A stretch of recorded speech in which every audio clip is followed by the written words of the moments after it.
آپ صلی اللہ علیہ وسلم پہلی وحی کے بعد واپس لوٹ رہے ہیں۔ کیفیت یہ ہے کہ ذمہ داریوں کا احساس مضطرب کیے ہوئے ہیں۔ بخاری کی روایت میں آیا ہے یرجف فؤادہ وترجف بوادرہ۔ آپ صلی اللہ علیہ وسلم کا دل کانپ رہا ہے اور شانے کے گوشت بھی کانپ رہے ہیں۔ آپ صلی اللہ علیہ وسلم گھر آتے ہیں، فرماتے ہیں کہ مجھے کمبل اوڑھاؤ، چنانچہ آپ صلی اللہ علیہ وسلم کو کمبل اڑھایا جاتا ہے۔ کچھ دیر کے بعد آپ صلی اللہ علیہ وسلم کو قرار آتا ہے تو آپ صلی اللہ علیہ وسلم پوری داستان حضرت خدیجہ الکبریٰ رضی اللہ تعالی عنہا کو سناتے ہیں۔ حضرت خدیجہ الکبریٰ رضی اللہ تعالی عنہا آپ صلی اللہ علیہ وسلم کو تسلی دیتے ہوئے فرماتی ہیں کلا واللہ ما یخزیک اللہ ابدا انک لا تصل الرحم وتکسب المعدوم وتحمل الکل وتعین علی نوائب الحق۔ ہرگز اللہ تبارک و تعالی آپ کو رسوا، بےار و مددگار اور غمزدہ نہیں کرے گا۔ آپ تو رشتوں کو جوڑتے ہیں، آپ تو نادار کو کمائی سے لگاتے ہیں، آپ تو کمزوروں کا بوجھ اٹھاتے ہیں، آپ تو مہمانوں کی مہمان نوازی کرتے ہیں اور راہ حق کی مصیبتوں پر لوگوں کی مدد کرتے ہیں۔ محترم سامعین، حضرت خدیجہ الکبریٰ رضی اللہ تعالی عنہا کی یہ تسلی آمیز جملے کردار نبی صلی اللہ علیہ وسلم کی انتہائی حسین اور مؤثر منظر کشی کرتے ہیں۔ غور فرمائیے گا کہ پیغمبر علیہ السلام کے اس کردار کا خلاصہ خدمت خلق ہے۔ آپ صلی اللہ علیہ وسلم کو اللہ رب العزت نے دعوت دین کے مرحلے میں آپ صلی اللہ علیہ وسلم کو لگانے سے پہلے خدمت خلق کی راہ پر لگایا، وہ اس طرح یہ ترتیب طے کرتی گئی کہ دعوت حق کی منزل خدمت خلق کے راستے سے ہموار ہوتی ہے۔ آج دعوتی میدانوں میں کام کرنے والوں کے یہ ایک سبق ہے، یہ ایک درس ہے کہ یہ ترتیب بدلے گی تو ہدف نہیں مل سکتا۔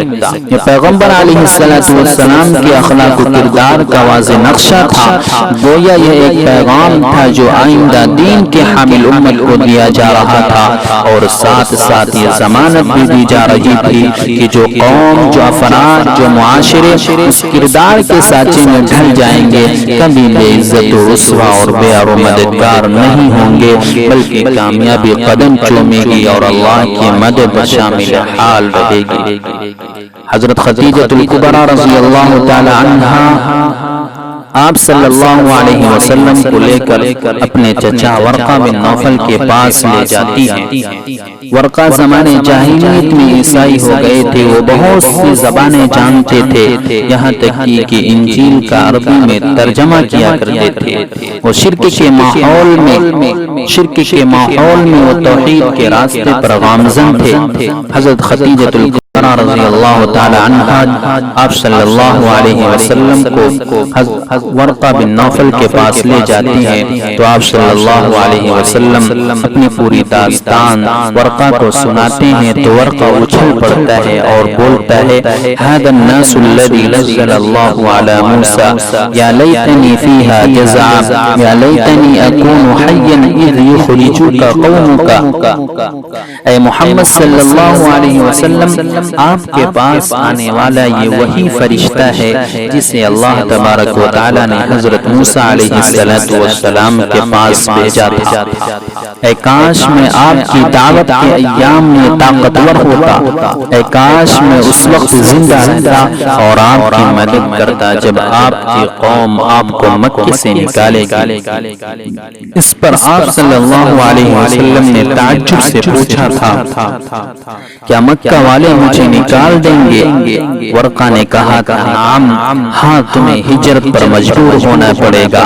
حق کا جو پیغام تم لے کر آئے ہو، تم سے پہلے جو بھی یہ پیغام لایا ہے اس کی مخالفت ضرور کی گئی ہے۔ اگر مجھے تمہارا زمانہ ملے گا تو میں قوت کے ساتھ تمہاری مدد کروں گا۔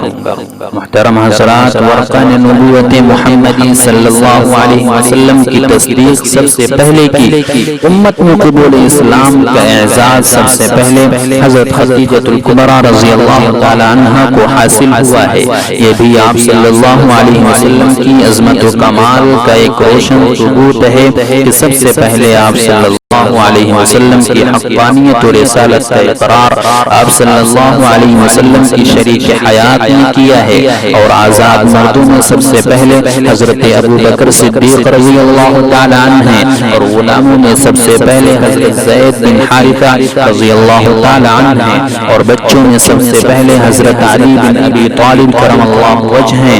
یہ وہ خوش نصیب ہیں جنہیں سب سے پہلے دین شرف حاصل ہوا ہے۔ 3 سال تک خفیہ دعوت کا عمل جاری رہا۔ حضرت ابو بکر صدیق رضی اللہ تعالی عنہ کی کوششوں سے بہت سے لوگ مسلمان ہوئے۔ حضرت طلحہ رضی اللہ تعالی عنہ، حضرت زبیر رضی اللہ تعالی عنہ، حضرت عثمان، حضرت عبد الرحمن بن عوف، سعد بن ابی وقاص وغیرہ حضرات حلقہ بغوث اسلام ہوئے ہیں۔ یہ سابقین اولین تھے۔ قافلہ بڑھتا رہا، کلمہ اسلام پڑھتے ہی ہر صاحب ایمان اپنے کو دعوت کے عمل میں لگاتا رہا۔ میرے عزیز بھائیوں، اسی ابتدائی مرحلے میں ایک جلیل القدر صحابی حضرت ابو ذر غفاری رضی اللہ تعالی عنہ بھی حلقہ بغوث اسلام ہوتے ہیں۔ انہوں نے آپ صلی اللہ علیہ وسلم کا نام سن کر اپنے بھائی کو تلاش حق میں مکہ بھیجا تھا، مگر بھائی کی خبر لانے سے بھائی نے جو خبر بتلائی اس سے زیادہ اطمینان نہیں ہوا۔ وہ خود مکہ تشریف لائے، بچتے بچاتے کئی دنوں کے انتظار کے بعد حضرت علی رضی اللہ تعالی عنہ کے ہمراہ بارگاہ نبوت میں حاضر ہوئے۔ دارالارقم میں پہنچے، زبان نبوت سے پیغام حق سنا تو فوراً حلقہ اسلام میں داخل ہو گئے۔ دل ایمان سے معمور ہوا تو جذبہ کی کیفیت طاری ہو گئی۔ کعبۃ اللہ کے سامنے بے باک عقیدہ توحید کا اعلان کر دیا۔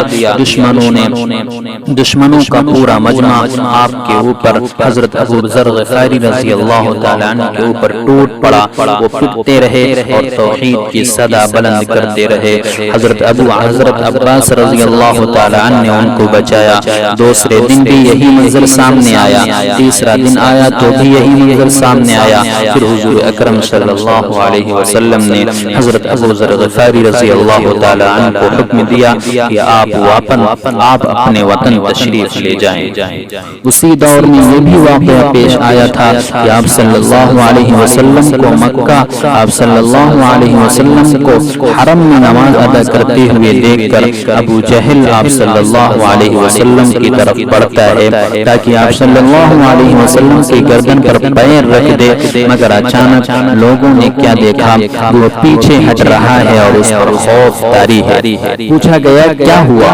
اس نے کہا کہ میرے اور محمد کے درمیان آگ کی ایک خندق اور ایک ہولناک چیز اور کچھ پر تھے۔ اب صلی اللہ علیہ وسلم نے فرمایا کہ اگر وہ میرے قریب آتا تو فرشتے اس کا کام تمام کر دیتے۔ قرآن نے اس کا نقشہ اس طرح کھینچا ہے، ارائیت الذی ینہی عبدا صلى أرأيت إن كان على الهدى أو أمر بالتقوى أرأيت إن كذب وتولى ألم يعلم بأن الله يرى كلا لئن لم ينته لنسمعا بالناصية ناصية كاذبة خاطية فليدع نادية سندع الزبانية۔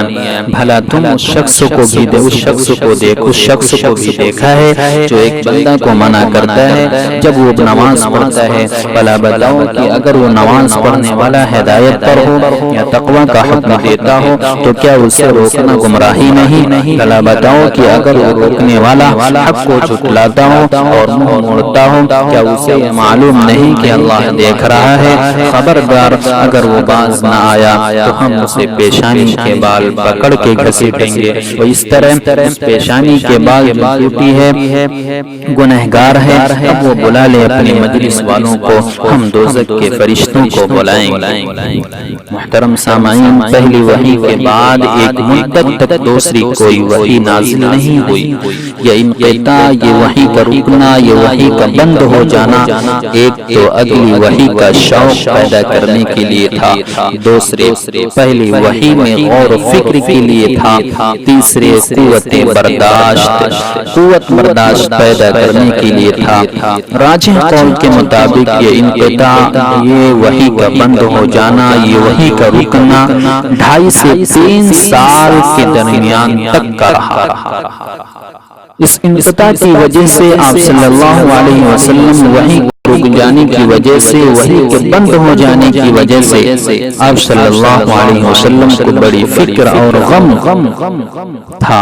کبھی تو آپ صلی اللہ علیہ وسلم شدت غم سے ارادہ کرتے کہ پہاڑ کی چوٹی سے اپنے کو گرا دے۔ ایسے موقعوں پر ایک دم حضرت جبرائیل علیہ السلام ظاہر ہوتے ہیں اور کہتے ہیں یا محمد انک رسول اللہ حقا،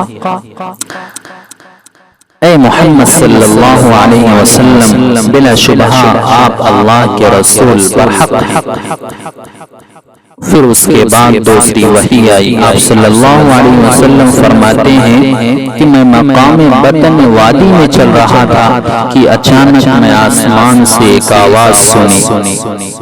میں نے نگاہ اٹھائی، دیکھا کہ وہی فرشتہ جو غار حرا میں میرے پاس آیا تھا آسمان و زمین کے درمیان ایک کرسی پر بیٹھا ہوا ہے۔ یہ منظر دیکھ کر میں گھبرا گیا۔ میں واپس گھر آیا، میں نے کہا مجھے کمبل اوڑھاؤ، مجھے کمبل اوڑھاؤ۔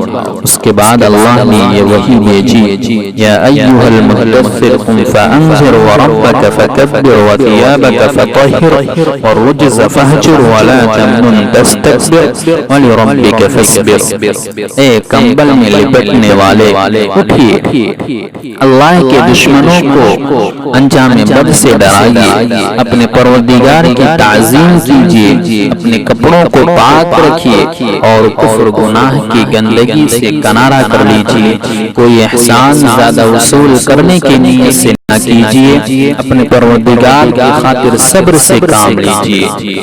یہ دوسری وحی تھی۔ پہلی وحی نے علم نافع کو بیان کیا ہے اور دوسری وحی کی 7 آیتوں میں مقاصد رسالت بیان کر دیے۔ نمبر 1 نافرمانوں کو انجام بد سے ڈرانا ہے۔ نمبر 2 اللہ کی کبریائی کا اعلان کرنا ہے۔ نمبر 3 معاشرے کے ہر فرد کو اعتقاد و عمل و اخلاق کی ظاہری و باطنی گندگیوں سے پاک کرنا ہے۔ نمبر 4 بے لوث و بے غرض دعوت و خدمت کرنا ہے۔ نمبر 5 رائے حق کی مصیبتوں پر صبر کرنا ہے۔ یہ نصب العین تھا جس کی تکمیل کے لیے آپ صلی اللہ علیہ وسلم نے پورے 23 سال صرف کیے۔ ویڈیو کے نیچے سبسکرائب کے بٹن پہ کلک کریں، بیل کے آئیکن پہ کلک کیجئے تاکہ ہر نئی ویڈیو کی